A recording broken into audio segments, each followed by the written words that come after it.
Everyone. So உங்களுக்கும் உங்களோட காஜல் நல்லா க்ரீஸ் ஆகாமல் இந்த மாதிரி எலிவேட்டாக உங்களோட ஐஸையும் காட்டணும் அப்படின்னா இந்த டிப் உங்களுக்காக தான் சேவ் பண்ணி வச்சுக்கோங்க. So first any kind of kajal. நான் இன்றைக்கி வந்து கலர் பாரோட காஜல் தான் எடுத்திருக்கேன். ஸோ நீங்கள் என்ன பிராண்ட் வேணால் எடுத்துக்கலாம், பிரச்சனை கிடையாது. அதை உங்கள் லோவர் வாட்டர் லைனில் நல்லா அப்ளை பண்ணிக்கோங்க திக்காக. ஸோ இந்த மாதிரி அப்ளை பண்ணிவிட்டு இன்கேஸ் உங்களுக்கு லைனர் வைக்க இஷ்டம் இல்லை, பட் உங்களோட ஐஸ் வந்து நல்லா எலிவேட் ஆகணும்னா உங்களுடைய அப்பர் வாட்டர் லைன்லேயும் காஜல் அப்ளை பண்ணிக்கோங்க.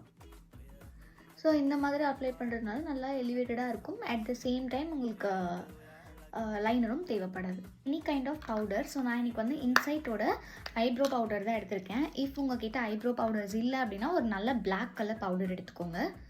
எடுத்துகிட்டு உங்களுடைய வாட்டர் லைனில் இந்த பவுடர் வச்சு நல்லா செட் பண்ணிக்கோங்க.